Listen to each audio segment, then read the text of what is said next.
Ay mga farmers, magandang araw sa ating lahat mga farmers. Welcome na muli sa ating YouTube channel. Ang video natin ngayon mga farmers ay about sa ating mga alagang may tubig na nakababad sa kanilang cord mga farmers. Kasi sabi ng iba mga farmers, yung mga veterano na breeder at may nag-advise din sa akin mga farmers ay hindi daw tayo magbabad ng tubig sa ating cording area, lalong lalo na kapag mainitan ito mga farmers, kasi magkasakit daw yung alaga natin, posible daw magkasipon o magkahalak mga farmers.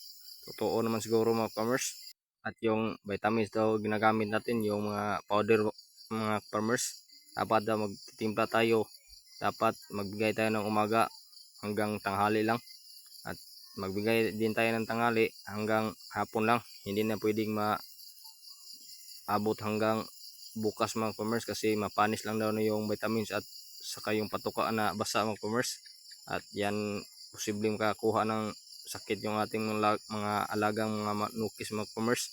Dito sa akin mga farmers, yung lagyanan ko ng tubig, ito lang yung na gawan ko ng 1.5 at inasabit ko lang sa kanilang cord at sa ilalim para hindi mainita ng araw mga farmers, para hindi makasipon o makahalak yung ating mga alagang mga nukis nga naka-cord mga farmers.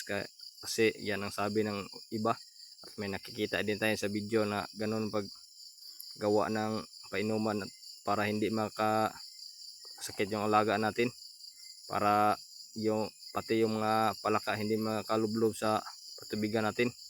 Kasi pag nasa lupa yung mga patubigan natin mga farmers, posible makahawa ng ating mga alagang makakuha ng sakit, kasi may palakang lumulublob at magkadumi kumpara sa nakasabit mga farmers. Kung nakasabit lang, hindi makalublob yung palaka at hindi lagyan ng dumi mga farmers. Kaya dito sa akin nakababad yung tubig pero hindi mainitan mga farmers, kasi nasa ilalim ng kanilang cord at press na press yung tubig natin ilagay mga farmers. Halimbawa sa umaga magpakain tayo, pagkatapos natin magpakain at lagyan din natin ng tubig na presko mga farmers, at yung dati nating tubig tapon natin yan at palitan natin ng bago para press na press. At kung may tao dito araw-araw sa ating bahay mga farmers, lagyan natin ng umaga at pagkatanghali lagyan, at pagkahapon naman para presko lahat ng tubig, para hindi makasakit yung ating mga laga mga farmers.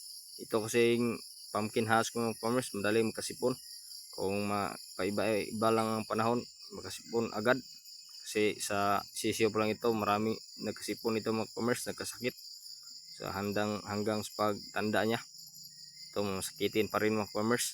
At yan lang yung share ko ngayon mga farmers. Base lang po ito sa aking experience. Sana may natutunan kayo sa ating kunting video ngayon. At kung nagustuhan niyo ating video, paki-subscribe sa ating YouTube channel at paki-share. At kung may katanungan kayo, paki-comment lang, baka masagot natin sa susunod ng video hanggang sa abot ng ating makaya. At may pasatao din kayo, i-comment lang.